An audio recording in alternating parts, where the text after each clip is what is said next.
नारायण साकार की संपूर्ण समन्वय सदा सदा के लिए जय जयकार किया जा सकता।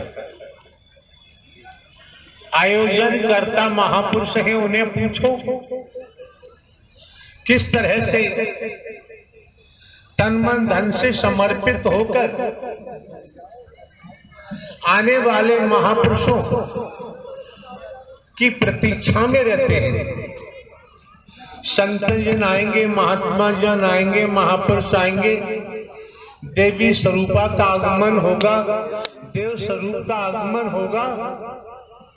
उनके दर्शन करने और उनके चरणों की रज लेने का सौभाग्य प्राप्त होगा।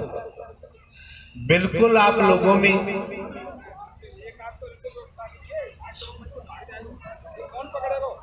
जहां भी स्थान मिलता है आसन ग्रहण करें। आपाधापी करना उचित नहीं है, क्योंकि ये मेला ग्राउंड नहीं है, ये नुमाइश ग्राउंड नहीं है। ये संसार के तौर पर कोई बाजार नहीं है, कोई मार्केट नहीं है, जहां संत जन, महात्मा जन, महापुरुष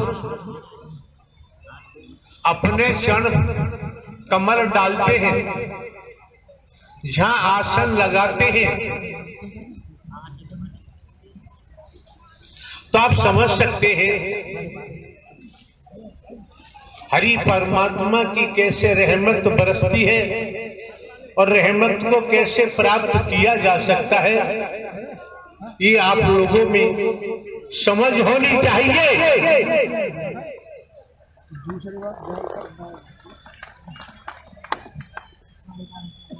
ये मौके बार बार नहीं मिलते हैं, समय बार बार प्राप्त नहीं होता है।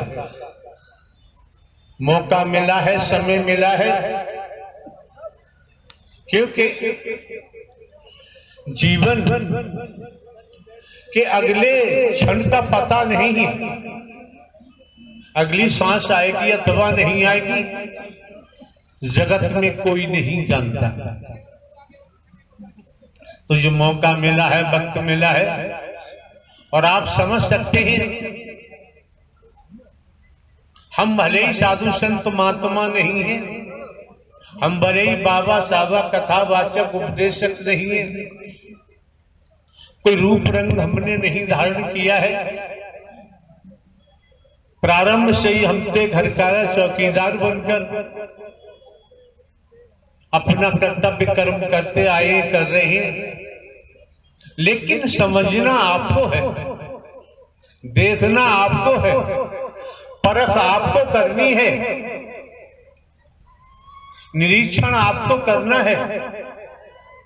महंगाई का जमाना है, किराया भाड़ा खर्च कर भिन्न भिन्न स्थानों से आपको इस मानव मंगल मिलन सद्भावना समागम में पहुंचने का मौका मिलता है, आने का सौभाग्य प्राप्त होता है। एक एक शब्द मन लगा के श्रवण करना चाहिए, ठीक से सुनना चाहिए, और यहां तक कि एक एक शब्द को पीना चाहिए। मौके बार बार नहीं मिलते हैं, समय बार बार प्राप्त नहीं होता है। अगर हम ढोंग पाखंड करें, आडंबर करें, अंधविश्वास करें, ढकोसला में ले जाएं, भेदभाव में ले जाएं, आप समझ सकते हैं प्रारंभ से लेकर हमने ऐसा कुछ भी नहीं किया है।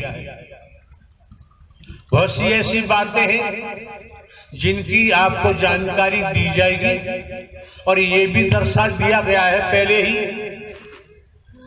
कि हे मानव, तुझे नर नारी का शरीर क्यों मिला है, उद्देश्य क्या है। तो बहुत सी बातें ऐसी हैं, दिमाग में रखो। सर्वप्रथम निस्वार्थ, बिना स्वार्थ के, निस्वार्थ मानवता के तहत। क्यों? मानव धर्म सत्य था, है और रहेगा। मानवता भाईचारा अनेकता में एकता, मानव मानव को गले लगाना, मानव मानव से प्रेम करना, टूटी हुई मानवता को जोड़ना, बिखरी हुई मानवता को इकट्ठा करना, इंसानियत गुणों को इस मानव मंगल मिलन सद्भावना समागम के माध्यम से जब इंसानी गुण जागृत हो जाते हैं, फिर मानव इंसान वाला काम करता है, कर्म करता है। जब तक उसने जो जगाया हुआ है, कंचन कामनी को जगाया हुआ है, मोह को जगाया हुआ है, ममता को जगाया हुआ है, लोभ को जगाया हुआ है, काम को जगाया हुआ है, अहंकार को जगाया हुआ है, बर्बाद को जगाया हुआ है, मैं मेरी अपने पराये को जगाया हुआ है। इस कारण शरीर तो नर नारी का दिखाई देता है। और आप ये भी समझ सकते हैं, जहां राष्ट्र की बात होती है तो राष्ट्र में भजन बंदगी, कथाओं के आयोजन, भागवत कथा, राम कथा, शिव पुराण कथा, हनुमान जी की कथा, शंकर ब्रह्मा विष्णु राम श्री कृष्ण जी की कथा, देवी दुर्गा काली की कथा, ये चलती रहती है 24 घंटे। लेकिन हमको देखना है, जब आप इस मानव मंगल मिलन सद्भावना समागम में पहुंचे हैं, तो आपको देखना है कि आपके अंदर कोई परिवर्तन हो रहा है, नहीं हो रहा है। आपका जीवन किस दिशा में जा रहा है और किस दिशा में जाना चाहिए, ये सब कुछ जानकारी और हमारे द्वारा तो भले ही हम हरकारा चौकीदार बन के काम करते हैं, लेकिन शोधन करने के बाद आपको कोई जानकारी दी जाती है। जब तक हम शोधन नहीं करते तब तक कोई जानकारी नहीं देते। आप लोगों के पास जानकारी की कोई कमी तो है नहीं, सभी जानकार हैं, लेकिन ज्ञान सभी के पास है।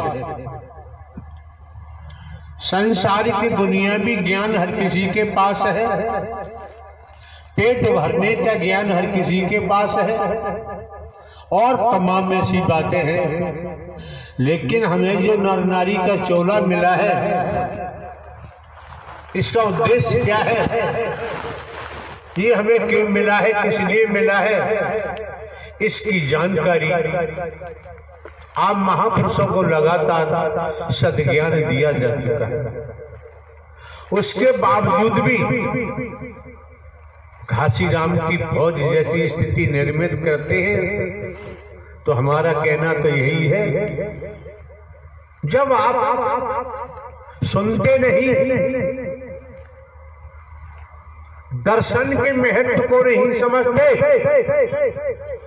वाणी के प्रभाव को नहीं समझते, वचन के प्रभाव को नहीं समझते, तो भैया किराया भाड़ा खर्च करके यहाँ आने की जरूरत नहीं। राष्ट्र में इतने मिशन संगठनता पंथ हैं, गुरुजी हैं, सदगुरु जी हैं, कहीं जाओ आपकी मर्जी है। मंदिर है, मस्जिद है, गुरुद्वारे है, गिरजाघर है, पूजा घर है, कहीं जाओ आपकी मर्जी। लेकिन अगर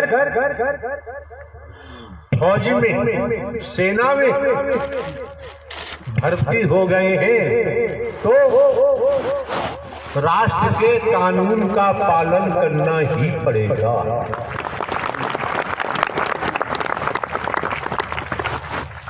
फौज में, सेना में